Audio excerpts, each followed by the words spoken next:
Hello students, welcome to online classes of Sri Mahavir International School, Kishangarh Renwal. As you know that we are discussing about chapter number 3rd of geography, that is motion of the earth, and we have discussed some points about this chapter in previous video that I am revising. First, we have discussed in previous video about the earth axis, and in last chapter we have also learned that axis is a imaginary point on it the earth rotate, and then after we have discussed about inclination of the earth, and in this position the earth makes 66.5 degree angle to the earth surface. It means the earth incline or tilt approximately 23.5 degree. And then after we have discussed about effect of the inclination of the earth axis in previous video, and in previous video we have also discussed about circle of illumination. And circle of illumination means an imaginary line that divide or that separate the earth into two parts, one dark and second light portion. And then after the main chapter, that is motion of the earth, and there are two type of motion, number one rotation and number second revolution. And in previous video we have discussed about rotation means the earth is spinning or the earth movement on its axis, and the earth takes approximately 24 hours to one rotation, and this one rotation is called one day. And due to the rotation, the earth on the earth day and nights are caused. And then after we have discussed about effect of the rotation, and we have discussed in previous video that due to the rotation occurrence of day and night, sunrise in the east and sunset in the west, and we have discussed occurrence of tides in a day, twice in a day. All these points we have discussed in previous video. And due to rotation, the occurrence of day and night and how day and night cause we have discussed in previous video by an example that given in your book. Then after we have discussed about revolution, and revolution is also movement of the earth around the sun in a fixed path, and the fixed path that revolve the earth is called orbit. It means the movement around the sun of the earth is called revolution, and it takes approximately 365 days, 6 hours to revolve around the sun, and this is called 1 year. But 6 hours makes a full day of every 4 years, and in this year, in that year there will be 366 days, and in Feb month has 29 days, that is known as leap year. All these things we have discussed. And then after we have discussed about effects of revolution. The first effects, that variation in length of day and night. Then after we have discussed distribution of heat over the earth, and we have discussed in previous chapter that there are three type of heat zone: torrid zone, temperate zone, and frigid zone. And we have discussed about occurrence of season due to the revolution. Now today we will discuss about variation in length of days and night.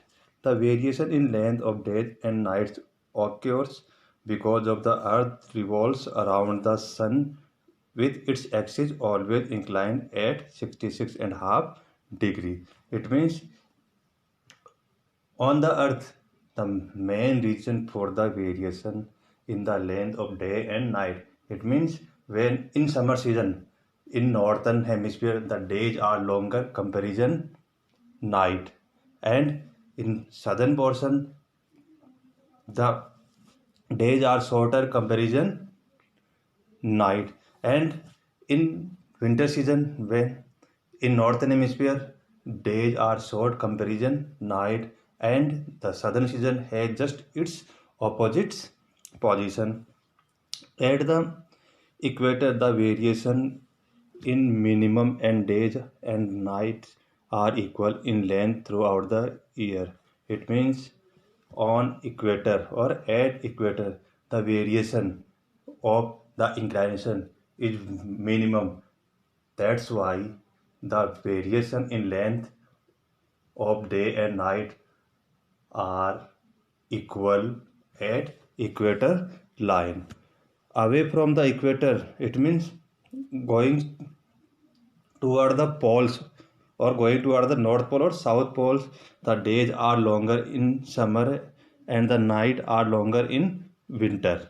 At the pole the variation is maximum, the variation is minimum at equator, and the variation will be maximum at poles. There is continuous daylight for 6 months during summer. It means at poles there will be 6 month days and 6 month nights.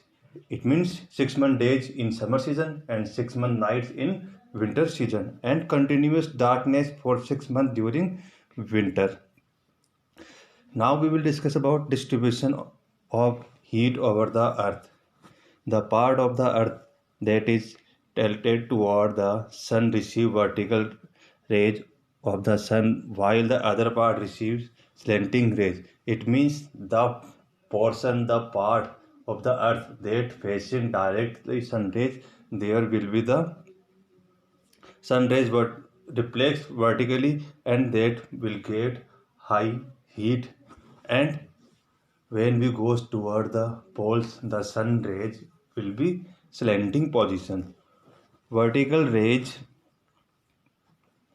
give more heat than slanting rays. It means the portion that the vertical or reflecting rays on the earth that face directly sun rays that get maximum heat comparison slanting rays. Can you say why? This is because, and the reason for this is because the vertical rays are direct and concentrated in a smaller area, while the slanting rays are spread out over a large. It means the vertical rays reflects on a small part, but the slanting rays is spread over the or maximum part.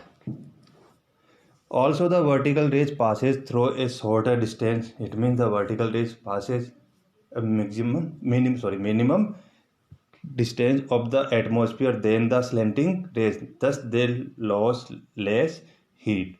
Now we will discuss about season. Due to the revolution, the main occurrence of season, there are two factors which result in the occurrence of different season in different time of year. First, factor main two factors that affect the occurrence of season: first, revolution of the earth, and second factor, the inclination of the earth axis at a fixed angle and direction. The figure given below will help you understand the occurrence of season. It means the figure that given backside page that help to occurrence of season. It show the position of the earth in its path of revolution on 4 different dates. It means this diagram is showing the 4 position at different time. Look at the fourth position carefully.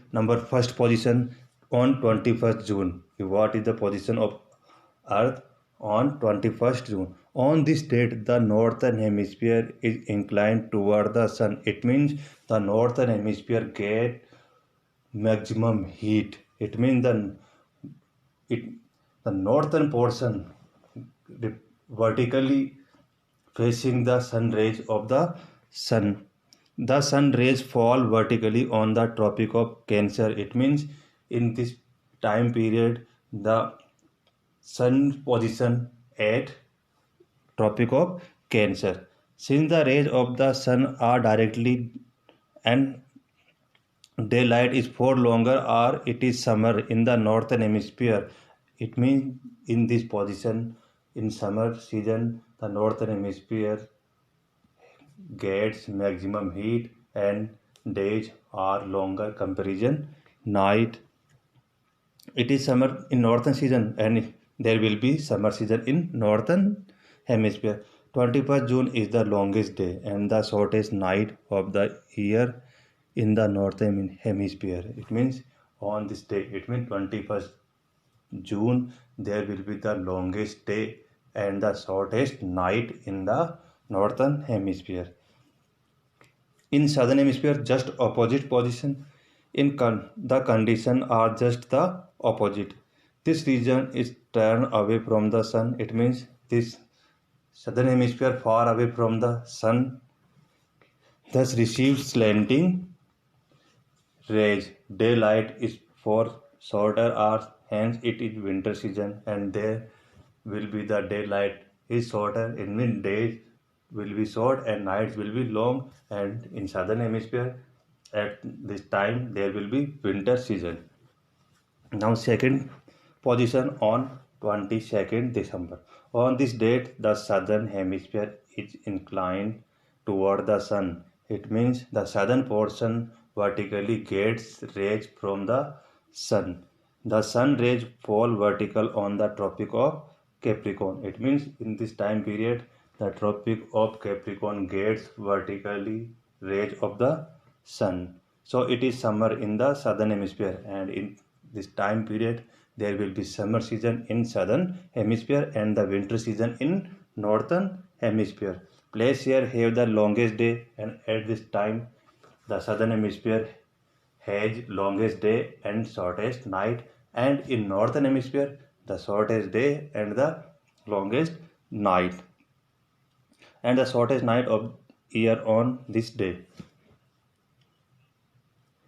On the other hand, the northern hemisphere is turned away from the sun and thus receives slanting rays. Days are short and hence it is winter here. It means the northern hemisphere that days are short and nights are long, and there will be the winter season. On 21st June and 22nd December are known as summer solstice and winter solstice respectively. It means 21st June is known as summer solstice and 22nd December known as winter solstice. The word solstice means sun standing still. It means the meaning of solstice means sun standing still. Now third position, that will be on 21st March. On this day, the summer shine vertical over the equator. It means on approximately in March month or especially 21st March, the sun reflects on equator line. Therefore, all places on the earth have equal day and night. It means on 21st March, there will be equal day and night all over the world. There will be minimum variation in length of day and night. The northern hemisphere has spring. It means in this time period the northern hemisphere has spring season and the southern hemisphere has autumn season. And now fourth position, 23rd September. On this date again the sun shine vertical over the equator. It means like 21st March, the on 23rd March also the sun reflect over the equator line causing equal, and due to this there will be also day and night will be equal. It means minimum variation in length of day and night all over the world. At this time the northern hemisphere has autumn season, but This time the northern hemisphere has autumn and the southern hemisphere has spring season. The 2 days 21st March and 23rd September are called equinox, and like 21st June and 22nd December known as summer solstice and winter solstice, and 21st March and 23rd September known as equinox. Equinox meaning equal nights. As the sun is overhead at the equator and day and night are equal in length throughout the world on these 2 days, it means the sun reflects directly on equator, and on these 2 days, 21st March and 23rd September, the day and night will be equal. 21st March is called spring or vernal equinox. It means 21st March, also known as spring or vernal equinox, and 23rd September is called autumn equinox. And dear student, you will draw this diagram also in your notebook. Now seasons as summary. It means there will be index that give about the season of the word in short or summary, like tilt of northern hemisphere on 21st June toward the sun. It means the earth incline the northern hemisphere of the earth toward the sun, and on 22nd December away from the sun. Tilt of the southern hemisphere is away from the sun. 21st June southern hemisphere will be away from the sun, and on 22nd toward the sun, like sun is vertically overheaded. It means on 21st June sun is vertically overheaded. On 21st June Tropic of Cancer. 23rd September on equator. 22nd December Tropic of Capricorn, and 21st March on equator. Now northern hemisphere has summer on 21st June, has spring on 23rd September, on 22nd December has summer, and 21st March has autumn. And length of days and nights on 21st June, northern hemisphere has longer days and southern hemisphere has shorter days. On 23rd September, equal length of day and night throughout the year. On 22nd December, northern hemisphere has shorter days, southern hemisphere has longer days, and 21st March, equal length of day and night throughout the earth. Dear student, I think you have understand about the chapter, and you will do question answer of this chapter in your notebook also. Thank you.